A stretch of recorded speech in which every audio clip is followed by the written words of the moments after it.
What began as a routine late-night interview descended into television chaos when Johnny Depp confronted Jimmy Kimmel over his past remarks about the actor's legal battles, triggering an explosive on-aired meltdown that ended with security escorting the Hollywood legend off the set.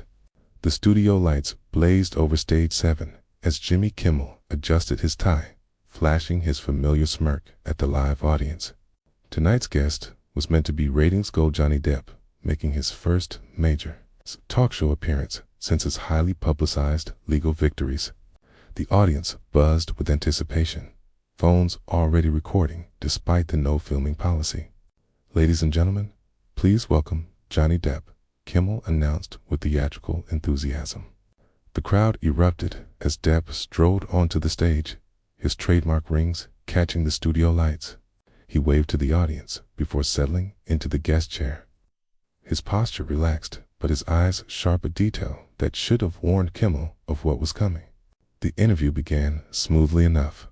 Kimmel cracked jokes about Depp's latest film project, and the actor responded with his characteristic wit and charm. The audience laughed at all the right moments, and for the first 10 minutes, everything seemed perfectly scripted. But beneath the surface, tension was building like a storm, gathering strength.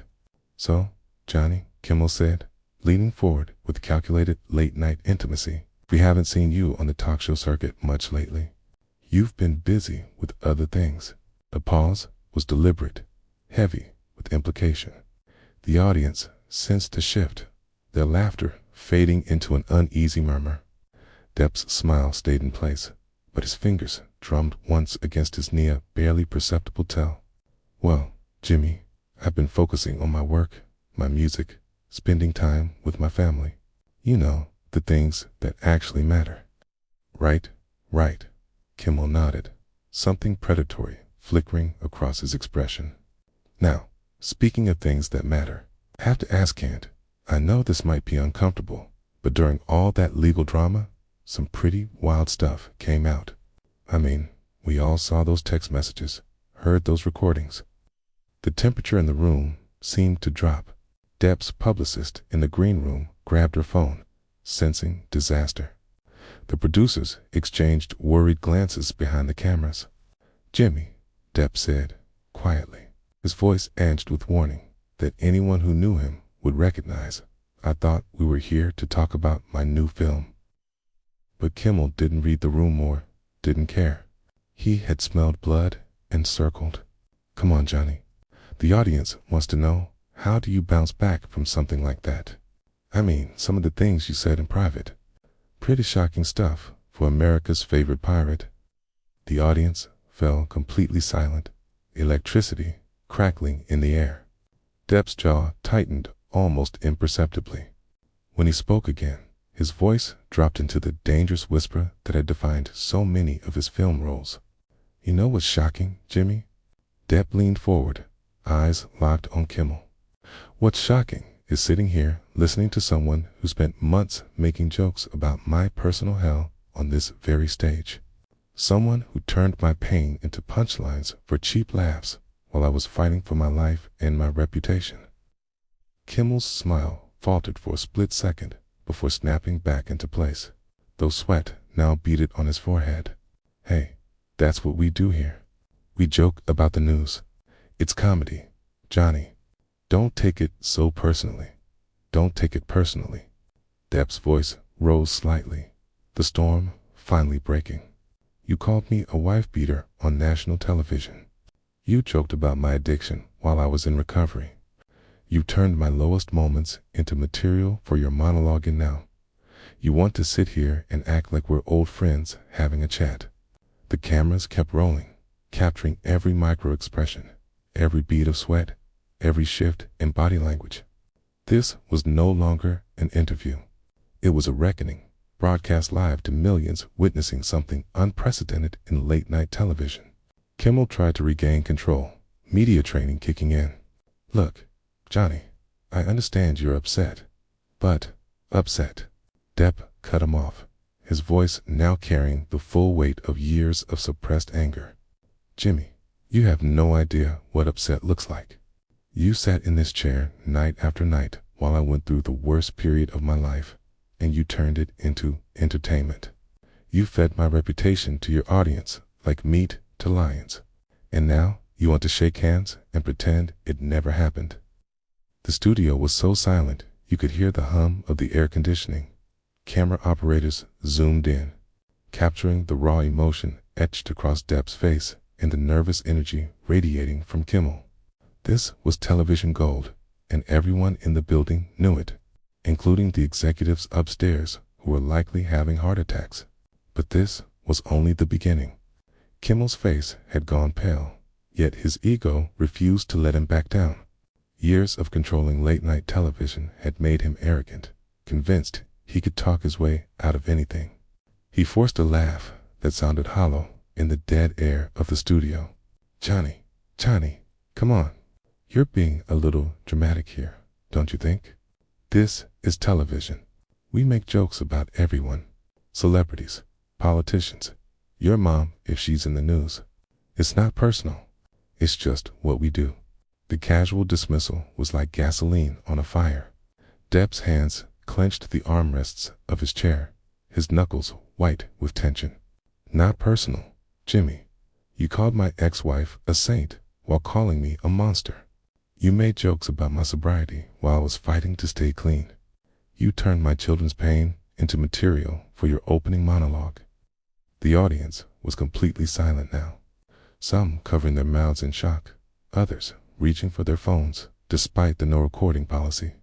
This wasn't entertainment anymore. It was a public execution, unfolding live. Kimmel's producer frantically gestured from behind the cameras, making cutting motions across his throat, but Kimmel was too deep in his ego to notice. Look, if you can't handle a few jokes, maybe you shouldn't be in this business. Everyone gets roasted. It's part of being famous. Everyone gets roasted. Depp's voice dropped again to a dangerous whisper. Tell me, Jimmy, when your personal life fell apart, when you went through your divorce, did I make jokes about it? When you struggled with your weight? When you had your own problems? Did I turn that into entertainment? The question hung in the air like a blade. Kimmel's mouth opened and closed, but no words came. He was used to controlling the narrative, always having the last word. But now he was trapped in his own studio with nowhere to hide. That's different, Kimmel finally managed, his voice cracking slightly. You're Johnny Depp. You're a movie star. You signed up for this level of scrutiny.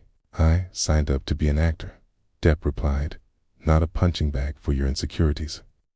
Depp stood up slowly, his movements deliberate and controlled. The audience gasped as one. You know what the real joke is, Jimmy? You think you're some kind of moral authority, sitting behind this desk, judging everyone else's lives. But you're just a bully with a microphone. Kimmel's face flushed red, his carefully maintained composure finally cracking. Hey, wait just a minute. You don't get to come on my show and your show. Depp's laugh was bitter and sharp. This isn't your show, Jimmy. This is a freak show, and you're the ringmaster. You invite people here to humiliate them, to tear them down for your audience's amusement. But tonight, the tables have turned. The security guards near the stage shifted uncomfortably, unsure whether to intervene. The cameras kept rolling, capturing every second of the meltdown. In control rooms across the country, executives were likely scrambling, debating whether to cut the feed or let it continue. You want to know what's really funny? Depp continued, his voice growing stronger. For months, you sat here night after night making jokes about my legal battles, my addiction, my personal relationships. You turned my hell into punchlines, but you never talked about the truth. You never mentioned the evidence that vindicated me. You never apologized when the facts came out. You just moved on to the next target.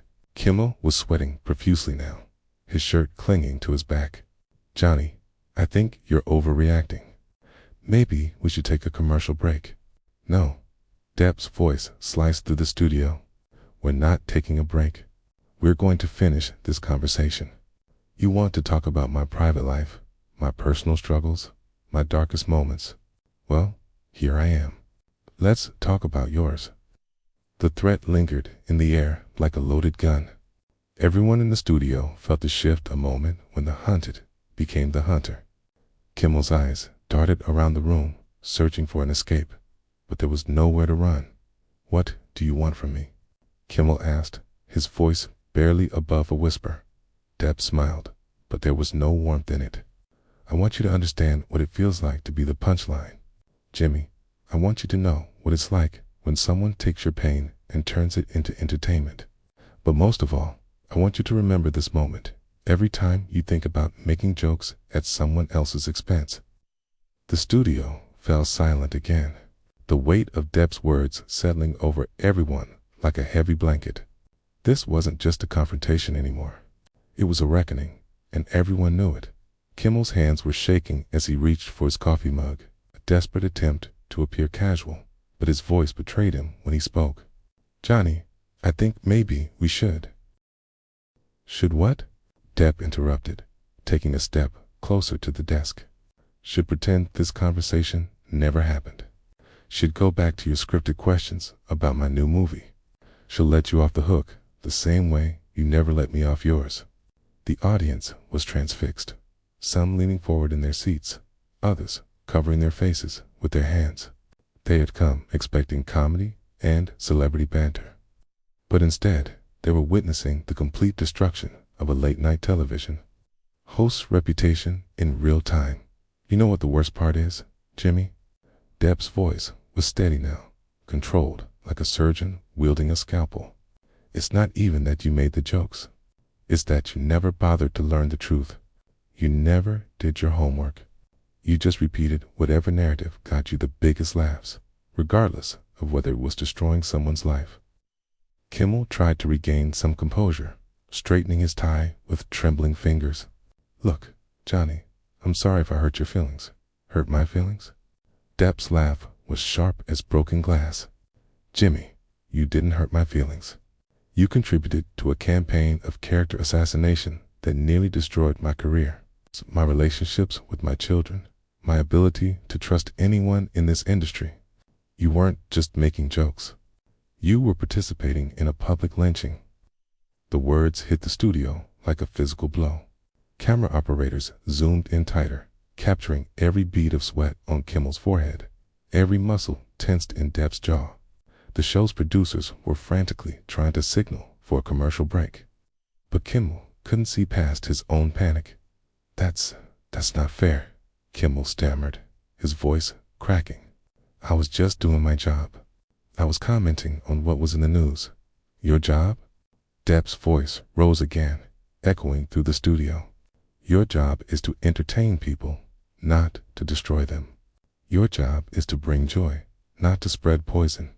But you turned your platform into a weapon, and you aimed it at me night after night while I was down. The audience was completely silent now, afraid to even breathe. Some had tears in their eyes, feeling the raw emotion radiating from the stage. This wasn't television anymore. This was real life, unfiltered and unscripted. Kimmel's producer finally managed to catch his eye, making frantic gestures toward the exit. But Kimmel was trapped, caught between his own ego and the crushing weight of Depp's accusations. I never meant for it to go that far, but it did go that far, didn't it? DP pressed, his voice relentless. It went so far that my own daughter started believing the lies. It went so far that directors wouldn't hire me. It went so far that I had to fight for my life in a courtroom while you sat here making jokes about my pain. The studio lights seemed too dim as the weight of the moment settled over everyone. This wasn't just about jokes or hurt feelings anymore. This was about accountability, about the real-world consequences of treating people's lives like entertainment. What do you want me to do? Kimmel asked, his voice barely audible. Do you want me to apologize? Do you want me to grovel? What's it going to take? Depp stared at him for a long moment, his eyes cold as winter. I want you to understand that your words have consequences. I want you to realize that behind every punchline is a human being with feelings, with family, with a life that can be destroyed by your careless comments. The audience held its breath, waiting for Kimmel's response. But instead of humility, instead of genuine remorse, something else flickered across the host's face. Defiance. "You know what?" Kimmel said, his voice suddenly stronger, fueled by desperation and wounded pride. "Maybe you deserved it. Maybe if you hadn't put yourself in those situations, if you hadn't made those choices, there wouldn't have been anything to joke about." The words hung in the air like a death sentence. The audience gasped audibly, several people rising from their seats. Even the camera operators seemed to flinch at the cruelty of the statement. Depp's face went deadly calm, the kind of stillness that comes before a storm. When he spoke, his voice was quiet, but it carried the weight of absolute finality. And there it is, the real Jimmy Kimmel. Not the comedian, not the entertainer, but the man who believes other people's pain is justified if it serves his purposes. He turned toward the audience, his movements deliberate and controlled. "Ladies and gentlemen, you've just witnessed something remarkable. You've seen a man reveal his true character on live television. Remember this moment, because this is who he really is when the cameras are rolling and he thinks he's safe behind his desk." Kimmel's face went completely white as the full impact of his words hit him. "Johnny, wait.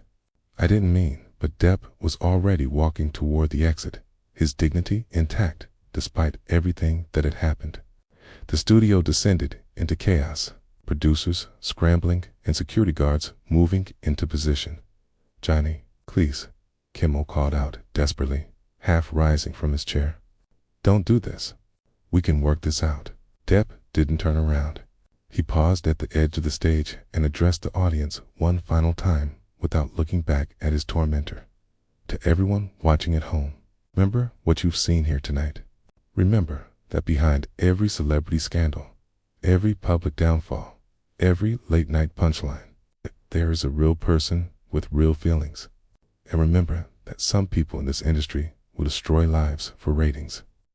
The audience erupted into spontaneous applause, many standing. It wasn't the polite, cute applause of a typical talk show. It was genuine emotional support for a man who had just laid his soul bare on national television.